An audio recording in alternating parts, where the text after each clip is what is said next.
သုံးသွားမှာပဲဖြစ်တယ်အဲ့တော့တချို့နေရာတွေဒီနော် AI ကနေပြီးတော့ခါကြတော့လုတ်တဲ့အခါမှာခုနကချက်ပြောသလို manual စစ်ဆေးတာတွေအကုန်လုံးအတွက်နော် manual စစ်ဆေးတာတွေတဲ့တချို့နေရာမှာ rules တွေနဲ့တိုက်စစ်တဲ့အခါကြလို့ရှိရင်တော့ AI ဟာပို့ပြီးတော့ကောင်းမွန်နေနော်ဘာကြောင့်လဲလူသားဒီ emotion နဲ့နော်ဒါလေးတော့တတထိုးထိုးလေးပေးလိုက်ချင်တယ်ဒါလေးတော့နော်ခွင့်ပြုလိုက်ချင်တယ်ဒီလိုမျိုးတွေ AI မှာမရှိဘဲနဲ့သူ့ကိုပေးထားခဲ့တဲ့ rule တိုင်းစစ်ဆေးသွားမှာမျိုးတွေဆောင်ရွက်နိုင်တဲ့အတွက်ကြောင့်မို့အဲ့လိုနေရာမျိုးကြတော့လေ AI ကအာသာချက်တွေရှိနေတာပဲအဲ့တော့ကျယ်တို့အဓိကဆိုလိုချင်တာကတော့ data analytics ရဲ့ concept တွေ data analytics တဲ့နည်းပညာတွေကိုတက်မြောက်ပြီးတော့အခါကြလို့ရှိရင် AI ကိုအသုံးပြုမယ် AI ကိုအသုံးပြုတဲ့အခါကျရင် AI ရဲ့အာသာချက်တွေကိုကိုယ့်ရဲ့လုပ်ငန်းမှာပေါင်းထည့်ခြင်းအဖြစ်ကိုဟာ higher level ကိုရောက်အောင်သွားမယ်ပို့ပြီးတော့အခါကြလို့ရှိရင် mass production တွေဖြစ်အောင်ဆောင်ရွက်မယ်အလုပ်တွေကိုမြင်မြန်ဆန်ဆန်ပြီးအောင်ဆောင်ရွက်မယ်ဒီလိုမျိုးလေးပေါ့နော်အဲ့တော့အချိန်နဲ့အမြန်ဆုံးကျွန်တော်ကcustomer ကိုဆောင်ရွက်ပေးနိုင်အောင်လို့ဆိုလို့ရှိရင်တော့ဒီလို AI tools တွေကိုကျွန်တော်သုံးမယ်လို့ဆိုလိုတာပဲဖြစ်ပါတယ်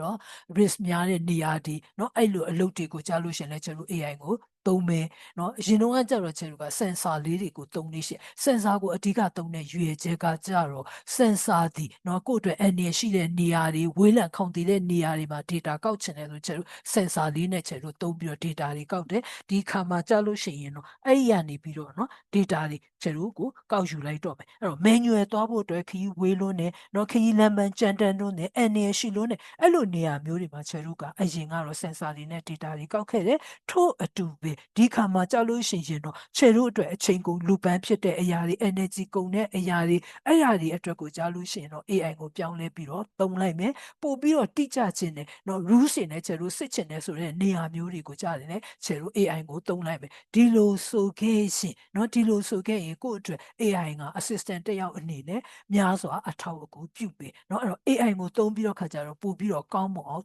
ကျွန်တော်ဆောင်ရွက်သွားမှာဖြစ်တယ်အဲ့ဒီခါမှာကျွန်တော်ရဲ့ data တွေရမယ်ရလာတဲ့ data တွေပေါ်မှာ AI ကိုသုံးပြီးတော့ခါကြတော့ prompt engineering เนาะ prompt နေเนาะတနည်းအားဖြင့်ညွှန်ကြားချက်တွေကိုသုံးပြီးတော့ခါကြတော့ data တွေကို analytic လုပ်ယူသွားမယ်ဒီလိုမျိုးလေးတွေကိုဆိုလိုတာပဲဖြစ်တယ်အဲ့တော့ကျွန်တော်က AI ကိုသုံးနေပြီဆိုတဲ့အတွက် data analytic မသိဘဲနဲ့ရောရမလားအဲ့လိုကြတော့လေကျွန်တော်က theory တွေเนาะကိုယ့်ရဲ့ concept တွေဒါတွေကိုတော့ကျွန်တော်အခြေခံရှိဖို့တော့လိုတယ်လို့ပြောချင်ပါတယ်အဲ့တော့ကျတို့ကဒီနေရာမှာเนาะ scenario based focusing လို့ပြောလိုက်တဲ့အတွက်ကြောင့်ကျတို့ဒီမှာ market အတွက်เนาะ market budget ကျတို့ဒီ marketing ဆောင်ရွက်ဖို့အတွက် budget တွေတိုးလာတဲ့ခါကျရင်ကျတို့ဘယ်လိုလုပ်မလဲเนาะ customer ရဲ့ traffic drop အဲ့တော့ website မှာ customer ဝင်ကြည့်မှုเนาะ website မှာ customer ဝင်ဝယ်မှုကိုယ့်ရဲ့ application နဲ့เนาะ customer က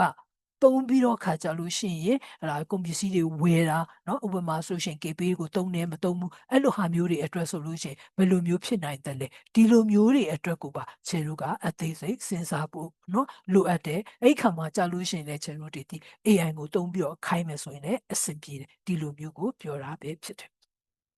အဲ့တော့ခြေတို့ကဘာကိုရချင်တာလဲလို့ပြောလိုက်လို့ရှိရင်ကိုယ့်ရဲ့ data set အပေါ်မှာเนาะ data set အပေါ်မှာခြေတို့ကaction plan တွေရချင်တယ်เนาะနောက်ပြီးတော့ခါကြလို့ရှိရင်ခြေတို့ decision making အတွက်เนาะဆောင်ရွက်ဖို့ရအတွက် focusing တွေခြေတို့ရချင်တယ်ဒါမျိုးလေးတွေဆောင်ရွက်ဖို့ဆိုလို့ရှိရင်လည်းခြေတို့ AI ကိုခိုင်းလိုက်မယ်ပေါ့เนาะအဲ့တော့ကိုယ့်အတွက် option တွေအများကြီးခြေတို့ဆောင်ရွက်ပေးနိုင်အောင်လို့အတွက်ကိုခြေတို့ AI ကိုသုံးမယ်ဒီလိုမျိုးလေးတွေဆိုလိုတာပဲဖြစ်တယ်ဒါအပြင်ခြေတို့ကเนาะဒီမှာဟို panda sorry python ကိုခြေတို့သုံးမယ် python ကိုသုံးမယ်ဆိုရှင်အရင်တော့က python ရဲ့ကုတ်တွေကိုခြေတို့လေ့လာတယ်လေ့လာတဲ့အခါမှာ python ရဲ့ကုတ်တွေကိုခြေတို့เนาะအခြေခံတော့သိုံနဲ့เนาะနောက်တစ်ခုဘာလို့လုတ်သွားတော့မှလဲလို့ပြောလိုက်လို့ရှင် panda AI เนาะ panda module ကိုခြေတို့ယူသုံးမယ် panda AI module ကလည်းနောက်ပိုင်းကြလို့ရှိရင်เนาะသူက AI trend တွေပဲဖြစ်လာတဲ့အတွက်ကြောင့်ခြေတို့ကုတ်တင်ရေးတာတဲ့ python မှာခြေတို့တစ်ခါလေးပဲဒီခေါ်မလဲ prompt တွေကိုခြေတို့ထည့်ပြီးတော့ရေးသွားမှာပေါ့เนาะအဲ့လိုမျိုးကိုဆိုလို့တော့ခြေတို့ကုတ်တင်ရေးတဲ့အပိုင်းတွေမှာလည်းများစွာတက်တာတယ်လွယ်ကူတယ်ဆိုတာမျိုးဖြစ်လာပြီအဲ့တော့အဲ့ဒီလိုရေးဖို့အတွက်ဆိုရှင် python မှာpanda AI ဆိုတဲ့ module ကိုသုံးမယ်အဲ့ဒီအတွက် python မှာလည်းဒီမှာ pip เนาะ install panda AI เนาะအဲ့ panda module ရဲ့ AI module လေးကိုခြေတို့ python မှာ installation လုပ်မယ်ပြီးတော့အခါကြလို့ရှင်မှာ data တွေကိုဖတ်မယ်ဖတ်ပြီးတော့အခါကြလို့ရှိရင်ခြေတို့ကဒီ prompt နေကိုပဲခြေတို့ရေးသွားတော့မယ်ပေါ့နော်အဲ့တော့တစ်ခုချင်းစီအတွက်ကိုခြေတို့ကလိုက်ပြီးတော့ coding ရေးစရာမလိုအဲ့တော့ခြေတို့ဒီနော် Python လို programming ကိုသုံးတဲ့အခါမှာကြာရင် technical fee ကမဟုတ်တဲ့သူတွေက Python ကိုသူကအားနည်းတယ်နော် Python ကိုသိမရေးချင်ဘူး data analytics သမားကအများဆုံးလုပ်ရင်သူတို့က SQL ကိုပဲလုပ်ချင်တယ် Python ကိုသိပြီးတော့မလုပ်ချင်ကြဘူးအဲ့လိုမျိုးလူတွေရှိတယ်ဆိုလို့ရှိရင်တော့ Python ဒီ AI တွေနော်ထည့်ပြီးတော့အခါကျတော့သုံးမယ်ဆိုရင်တော့ကျတို့ကုတ်တီရေးစရာမလိုတော့ဘဲနဲ့ဘာကိုပဲသုံးလိုက်တော့မှလဲ prompt နေကိုနော်တနည်းအားဖြင့်ညွှန်ကြားချက်တွေကိုပေးပြီးတော့ခါကြတော့ပဲ AI ကိုခိုင်းလိုက်တော့မယ်ပေါ့နော်အဲ့တော့ခြေတို့ရဲ့ trend ဒီနော် data analytic trend ဒီ data analytic only မဟုတ်တော့ဘဲနဲ့ AI ကိုပါခြေတို့ပေါင်းဆက်အသုံးပြုလာကြတော့မှာဖြစ်တယ်ကုတ်တီနေရေးတဲ့နေရာမှာလဲကုတ်တီအတွက်ခြေတို့စိတ်ပြက်နေစရာမလိုတော့ဘူးအဲ့ဒီကုတ်တီဘိုင်းမှာလဲခြေတို့ AI နေသုံးလို့ရပြီဒီလိုမျိုးလေးကိုပြောချင်တာအဲ့တော့ AI ကိုသုံးဖို့ရအတွက်ဆိုရင်ခြေတို့ဒီမှာ AI module တွေကိုခြေတို့ program မှာထည့်ပြီးတော့ install လုပ်လိုက်မယ်ပြီးရင်ခြေတို့ကသက်ဆိုင်ရာ data file တွေကိုခြေတို့ကိုတင်ရေးပြီးတော့ခြေတို့ဖတ်နော်ကို data တွေကို input လုပ်ယူမယ်တနည်းအားဖြင့် import လုပ်ယူမယ်ပြီးတဲ့အခါကျလို့ရှိရင်တော့ခြေတို့ဒီ Panda ရဲ့ AI ဆိုတဲ့ module လေးကို install လုပ်မယ်အဲ့ဒီအတွက်ကြောင့်မို့လို့ခြေတို့ဒီ Open AI တွေကိုခြေတို့အသုံးပြုပြီးတော့အခါကျရင်ကုတ်ရေးစရာမလိုတော့ဘဲနဲ့နော်ကုတ်ရေးစရာမလိုတော့ဘဲနဲ့ခြေတို့ဘာကိုလိုလိုက်တော့မှလဲလို့ပြောလိုက်လို့ရှိရင်ဒီ auto နော်ကိုလိုချင်တဲ့ result တွေကို prompt ရေးပြီးတော့ညွှန်ကြားချက်ပေးပြီးတော့ဆောင်ရွက်သွားလို့ရတယ်။ coding ဘိုင်းနေမှာပါခြေတို့အဲ့လိုမျိုးလေးဆောင်ရွက်လို့ရပြီဒီလိုမျိုးကိုပြောတာဖြစ်တယ်။အဲ့ခါကျရင် Python ဒါမကဘဲနဲ့နော်ဒီလို AI တွေကဘယ်လိုမျိုးစားတွေကိုခြေတို့အသုံးများကြတယ်လေအဲ့တော့ cloud နော် 3.5 sonnet ကိုသုံးတယ် GPT-4 4o နော် 4o ဆိုတာမျိုးကိုသုံးတယ် 4o တက်ပေါ့နော်0မဟုတ် Gemini 2.5တို့အဲ့လို pro တွေကိုခြေတို့သုံးပြီးတော့ခါကြရင်လည်း data analytic လုပ်လို့ရတယ်အဲ့တော့ဒီမှာခြေတို့ Panda AI ကိုသုံးမယ်ဆိုလို့ရှိရင်လည်း Python ထဲမှာခြေတို့ကိုရေးစရာမလိုပဲနဲ့အဆင်ပြေအောင်ဆောင်ရွက်နိုင်တယ်ဆိုတာကိုတွေ့ရတယ်အဲ့ခါကြလို့ရှိရင်တော့ Panda AI နော် Panda AI ရဲ့ official website ကိုဝင်မယ်ဝင်ပြီးလို့ရှိရင်သူ့ထဲမှာနော် API key လေးပေါ့နော်တနည်းအားဖြင့်ဆိုရှင်သူ့ရဲ့ကိုရမလဲ product key လေးကိုခြေလို့ယူမယ်ယူပြီးတော့ခါကြလို့ရှိရင်ဒီ Python ထဲမှာထည့်ပြီးတော့ရေးလိုက်ပဲเนาะအဲ့ဒါဆိုလို့ရှိရင်ခြေတို့က coding ဘိုင်းအားနည်းတယ်ဆိုတာမျိုးเนาะ coding ကိုမရဘူးဆိုတာမျိုးမဟုတ်တော့ဘဲနဲ့ coding အများကြီးရေးစရာမလိုတော့ဘဲနဲ့ခြေတို့ prompt တွေကိုရေးပြီးတော့ခါကြလို့ရှိရင်coding ကနေ coding ကိုပဲခြေတို့ပြန်ပြီးတော့ခိုင်းသွားနိုင်တယ်ဆိုတာမျိုးလေးကိုပြောချင်တာဖြစ်တယ်အဲ့တော့ခြေတို့ဒီနော်ဒီလို prompt နေရေးမယ်ဆိုလို့ရှိရင်တော့ prompt နေဒီကိုအတွက်များစွာလွယ်တယ်ပေါ့နော် coding ရေးတာတဲ့ခြေတို့က prompt တွေကိုခြေတို့ရေးမယ်ဆိုလို့ရှိရင် prompt နေဒီ English sentence နဲ့ရေးလို့ရတယ်မြန်မာ sentence နဲ့ရေးလို့ရတယ်ပြီးတော့ခါကြလို့ရှိရင်သူ့ကို run လိုက်တဲ့အခါမှာကျတော့ကိုလိုချင်တဲ့ result တွေရရှိလာမှာပဲဖြစ်တယ်ဒီလိုမျိုးလေးကိုဆိုလိုတာပဲဖြစ်တယ်ပေါ့နော်အဲ့တော့ခြေတို့လေးဒီနော် coding ရေးတဲ့အထဲမှာdata တွေကို import လုပ်လိုက်တယ် data file ကို program မှာဖတ်ယူလိုက်တယ်ပြီးရင် df.chat ဆိုပြီးတော့ chat ဆိုတဲ့အတိုင်းပဲခြေတို့ကကြတော့ကိုလုံးချင်တဲ့နော်ခေါ်မလဲ AI ကိုခိုင်းချင်တဲ့ statement စီကိုခြေတို့တခါလေးပဲကုတ်တီထဲမှာထည့်ပြီးတော့ရေးသွားလိုက်မယ်เนาะအဲ့တော့ဒီမှာဆိုလို့ရှိရင်ဟာခြေတို့က Python ကိုသုံးပြီးတော့ခါကြရင် AI program တွေကိုရေးမှလားဒါမှမဟုတ်လို့Python ထဲမှာပဲခြေတို့က AI ကိုခြေတို့ပြန်ပြီးတော့ခိုင်းမှလားအဲ့တော့Python ထဲမှာပဲ AI ကိုပြန်ခိုင်းတယ်ဆိုလို့ရှိရင်တော့ခြေတို့ဒီလို prompt တွေထည့်ပြီးတော့ရေးသွားလို့ရတယ်เนาะအဲ့လိုဟာမျိုးတွေကိုရေးသွားဖို့ဆိုလို့ရှိရင် Python ထဲမှာကြာလို့ရှိရင်တော့ခြေတို့က Panda AI ကိုအသုံးပြုရမယ်ဒီလိုမျိုးလေးတွေကိုဆိုလိုတာပဲဖြစ်တယ်အဲ့တော့ကိုယ့်ရဲ့လုပ်ငန်းတွေဟာပို့ပြီးတော့ကောင်းမှုဖို့ပို့ပြီးတော့ efficient ဖြစ်ဖို့ဆိုလို့ရှိရင်တော့ခြေတို့ AI ကိုသုံးမယ်เนาะ AI ကိုအသုံးပြုခြင်းအပြင်ကိုယ့်ရဲ့လုပ်ငန်းမှာကိုယ့်ရဲ့ assistant တစ်ယောက်အနေနဲ့ဆက်လက်ဆောင်ရွက်နိုင်တယ်ဒီလိုမျိုးကိုဆိုလိုတာဖြစ်တယ်အဲ့ဒီအတွက်ကြောင့်ခြေတို့ AI tools တွေကိုသုံးမယ်အဲ့တော့ဘယ်လိုမျိုး tools တွေကိုသုံးလို့ရတယ်လဲเนาะ data analytics ဆိုရင်တော့ data analytics နဲ့သက်ဆိုင်တဲ့ tools တွေကိုသုံးကြတယ် video editing ဆိုရင် video editing နဲ့သက်ဆိုင်တဲ့ tools တွေကိုသုံးကြတယ်ပေါ့เนาะအဲ့တော့ခြေတို့ Casa AI ကိုသုံးမယ်เนาะ Casa AI ကိုသုံးလို့ရတယ်ဒီမှာเนาะ Julius Free ဆိုတာလေးနဲ့ပဲခြေတို့အရင်ဦးဆုံးသုံးကြည့်မယ်ပေါ့เนาะအဲ့တော့မနေ့က data set ရှိသေးသလားမနေ့က save data လေးရှိတယ်ဆိုရင်လည်းခြေတို့ မနီယာဆေး data လေးကိုခြေလို့ယူပါမယ်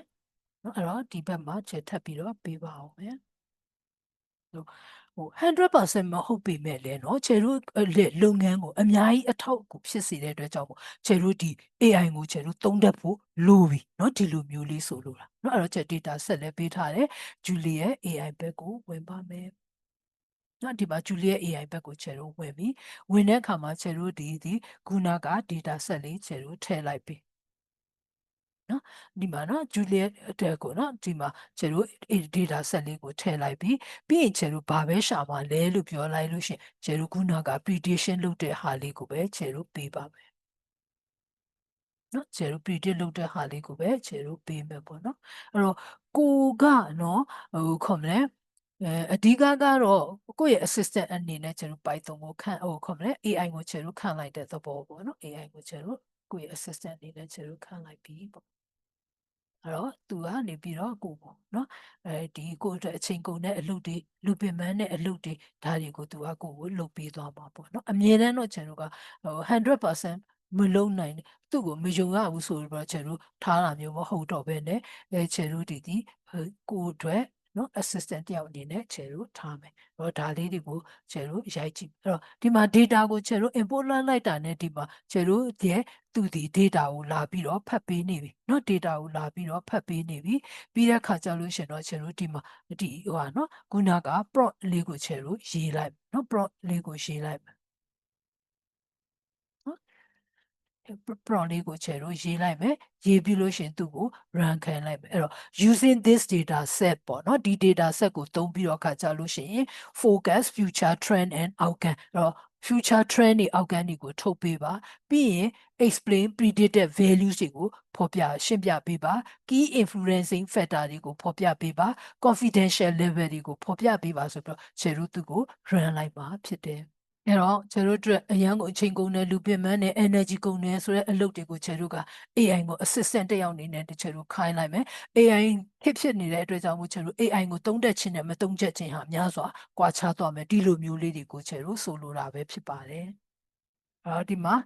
interpreting the focus ဆိုပြောလိုက်တဲ့အတွက် this model predict the steadily เนาะဖြည်းဖြည်းမှန်မှန်နဲ့ increasing တိုးလာမယ် total monthly sale level over the next 6 months သူက predict လုပ်ပေးလိုက်ပြီ focus လုပ်ပေးလိုက်ပြီเนาะနောက်6လမှာဆို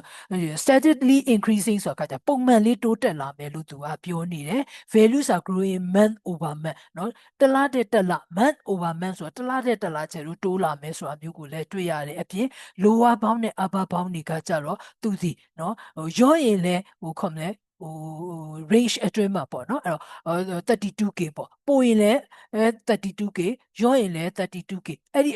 အတွင်းမှာပဲရှိတယ် range အတွင်းမှာပဲရှိရဆိုတော့အခါကျတော့ပတ်ချလဲပေါ့နော်ကျတို့ဗမာလိုပြောရင်တော့32ပတ်ချလဲအတွင်းမှာပဲရော့ရင်လည်း32တိုးသွားရင်လည်း32ဒီလောက် range အတွင်းမှာပဲရှိမယ်ဆိုတာမျိုးကိုပြောတာဖြစ်တယ်ပေါ့နော်အဲ့တော့သူတစ်ခုချင်းစီကိုကျတို့ကို focus လုပ်ပေးတယ်နော်အဲ့ရနေပြီးတော့ခါကျကျတို့ဒီမှာဘာထုတ်ပေးမလဲလို့ပြောလိုက်လို့ရှိရင်DES နော် DESC sorry နော်ဘာကိုပေးလောက်ခိုင်းတယ်လဲဆိုရင်ကျတို့ report တစ်စောင်ထုတ်ပေးပါဆိုပြီးတော့ကျတို့ပြောလိုက်မယ် CRIP describe a report using this data set ဒီလိုလေးကျတို့ပေးလိုက်တော့မယ်